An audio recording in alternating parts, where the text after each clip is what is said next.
Non, je pense que déjà, aujourd'hui, moi, j'ai retenu deux temps forts pour la cérémonie d'aujourd'hui. Et la première, c'est celle où la maman qui a fait les plaidoyers pour l'Est de la République a demandé une minute de silence pour les mamans de l'Est. Et le chef de l'État lui-même, Félix Antoine Tshisekedi Tshilombo, a aussi, lorsqu'il a pris la parole, demandé aussi qu'on puisse observer une minute de silence pour les mamans de l'Est. Ça, c'est quelque chose qui m'a touchée. Pour revenir à votre question, comme vous le savez, effectivement, les femmes, nous devons nous former. Nous devons nous former pour éviter les inégalités. Aujourd'hui, vous avez dit, je suis une avocate, mais si j'ai pu tenir mon cabinet aux normes pour être compétitif par rapport aux autres avocats étrangers, et je suis dans un domaine où des investisseurs viennent, dans le domaine des mines, pour pouvoir rester au niveau compétitif, j'ai pu digitaliser mon cabinet. Donc là, ma travaillé. Aujourd'hui, le système que mon cabinet permet d'avoir des demandes des clients à tout moment. Nous avons un site internet par les moyens de Zoom, par les moyens de WhatsApp. Il nous arrive de faire des réunions par les moyens de Zoom. Tout ça, ce sont de nouvelles technologies. Ça permet vraiment de travailler. Or, si la femme est formée pour l'usage de cette nouvelle technologie, elle se retrouve devant un où il est requis de connaissances du numérique et de la digitalisation. Il n'y aura pas d'argument, il n'y aura pas de raison qu'elle ne puisse pas briguer les postes au motif qu'elle ne remplirait pas les conditions ou les compétences requises. Voilà. Et j'ai retenu aussi que le président de la République ne ménage aucun effort pour pouvoir mettre en place le système de digitalisation, surtout son accélération à l'intérieur du pays pour permettre à toutes les femmes d'avoir accès à la numérisation. Atelema. Mwasi nyonso atelema po a revendiquer droit na ye. Mwasi mona ete important eza utile na kati ya société. Bamona te ke baza moindre.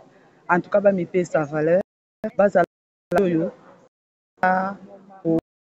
koexerce métier ya bazala basi oyo baza kotelema ata oza femme telema na mosala osala yango kitoko sa valeur.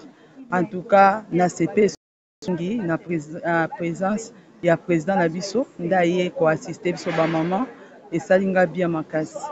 Mo moko mpona bandeko basi oyo baza konyokoma na este pays na bitumba oyo ya mpona bamama lokola ngai oyo baza konyokama na kati ya este, en tout cas toza du cœur na bino, toza ensemble mpasi na bino eza ya biso. En tout cas botenir toujours botelema pema bozala forte basi mpe yameli kosambela toujours toyebi ke elongo na nzambe mpe elongo na président na biso de la république Fati Beton nyonso ekosimba guerre wana ekosila. Merci maman. On a parlé de l'autonomisation de la femme. Vous savez, la population congolaise, les femmes représentent 52%.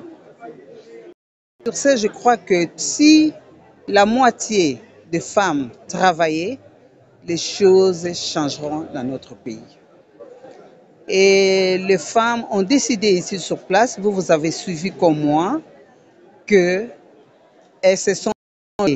ont décidé aujourd'hui d'accompagner les chefs de l'État dans toutes les démarches pour que la RDC retrouve la paix.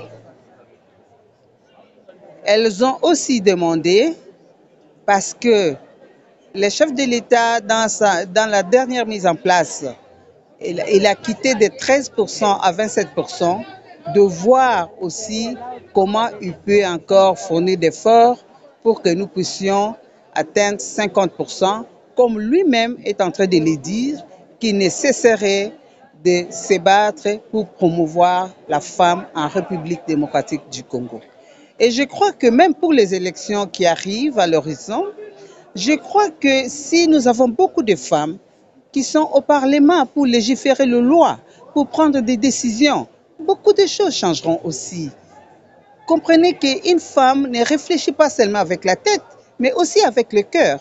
Parce que quand vous voyez nos frères et sœurs qui meurent de l'autre côté, et nous ne pouvons pas aujourd'hui croiser les bras pour dire que ça ne peut pas continuer.